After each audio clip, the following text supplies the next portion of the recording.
Kerala agricultural price and ന്യൂസിലേക്ക് എല്ലാവർക്കും സ്വാഗതം. ഇന്ന് ഉച്ചയ്ക്ക് കോട്ടയം കൊച്ചി മാർക്കറ്റിൽ വന്നിരിക്കുന്ന റബ്ബർ വിലകളാണ് ഇപ്പോൾ ഞാൻ ഈ വീഡിയോയിലൂടെ പറയുന്നത്. അതായത് 14/7/2026 ചൊവ്വാഴ്ച ഉച്ചയ്ക്ക് വന്ന റബ്ബർ വിലകൾ. ഉച്ചയ്ക്ക് വരുന്ന കോട്ടയത്ത് വരുന്ന റബ്ബർ വിലകൾ കൃത്യമായി അറിയാൻ ആഗ്രഹിക്കുന്നു എങ്കിൽ ഈ ചാനൽ സബ്സ്ക്രൈബ് ചെയ്ത് നോക്കുക. അപ്പോൾ നമുക്ക് ഇന്ന് ഉച്ചയ്ക്ക് വന്നിരിക്കുന്ന റബ്ബർ വില നോക്കിക്കഴിഞ്ഞാൽ റബ്ബർ വില ഇന്നും കുതിച്ച് കയറിയിരിക്കുകയാണ്.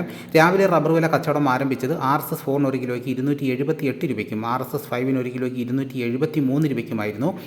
പിന്നെ അതിനുശേഷം വില ഉയർന്നാണ് അവിടെ കച്ചവടം നടക്കുന്നത്. ഇപ്പോൾ വന്നിരിക്കുന്ന വില നോക്കാം. റബ്ബർ വില കോട്ടയം RSS-4 ഒരു കിലോയ്ക്ക് 280 രൂപ മുതൽ 281 രൂപ വരെയും RSS-5 വില ഒരു കിലോയ്ക്ക് 276 രൂപ, ലൂസിന് 270 രൂപ, ലോട്ട് 242 രൂപ മുതൽ 247 രൂപ വരെയും, ഒട്ടുപാൽ 80% DRC ഉള്ളതിന് ഒരു കിലോയ്ക്ക് 172 രൂപ മുതൽ 179 രൂപ വരെയും, ഒട്ടുപാൽ 75% DRC ഉള്ളതിന് 161 രൂപ മുതൽ 166 രൂപ വരെയും, ISNA 20യുടെ വില 235 രൂപ. ഇതാണ് കോട്ടയത്ത് നടക്കുന്ന വിലകൾ.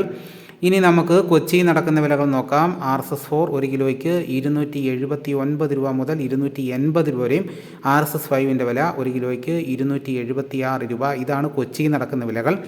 ഇനിയിപ്പം നടക്കുന്ന ലാറ്റക്സിൻ്റെ വ്യാപാരി വില നോക്കാം. ഫീൽഡ് ലാറ്റക്സ് 255 രൂപ, ഫാക്ടറി വില 265 രൂപ, 25% DRC ഉള്ളതിന് 12,750 രൂപ, 30% DRC ഉള്ളതിന് 15,300 രൂപ, 35% DRC ഉള്ള 200 ലിറ്റർ കൊള്ളുന്ന ബാരലിന് 17,850 രൂപ.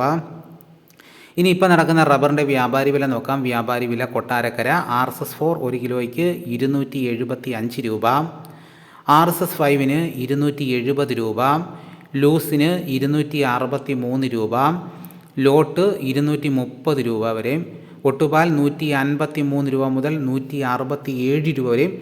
ഈ വിലയ്ക്കാണ് കർഷകരിൽ നിന്നും ഇപ്പോൾ കടക്കാർ റബ്ബർ ഷീറ്റ് എടുത്തുകൊണ്ടിരിക്കുന്നത്. ഇനിയിപ്പോൾ നടക്കുന്ന കുരുമുളകിൻ്റെ വില നോക്കാം. കുരുമുളക് ഗാർബിൾഡ് ഒരു കിലോയ്ക്ക് 716 രൂപ, കുരുമുളക് അൺഗാർബിൾഡ് ഒരു കിലോയ്ക്ക് 696 രൂപ, കുരുമുളക് പുതിയത് ഒരു കിലോയ്ക്ക് 686 രൂപ. ഇനിയിപ്പോൾ നടക്കുന്ന സ്വർണ്ണവില നോക്കാം. സ്വർണം 8 ഗ്രാം 1 പവന് 1,04,720 രൂപ. ഇതാണിപ്പോൾ കോട്ടയം കൊച്ചി മാർക്കറ്റിൽ നടക്കുന്ന വിലകൾ. ഇതോടുകൂടി വീഡിയോയുടെ പൂർണ്ണമാകുന്നു. മറ്റൊരു വീഡിയോയുമായി ഉടനെ എത്താം. എല്ലാവർക്കും എൻ്റെ നന്ദി.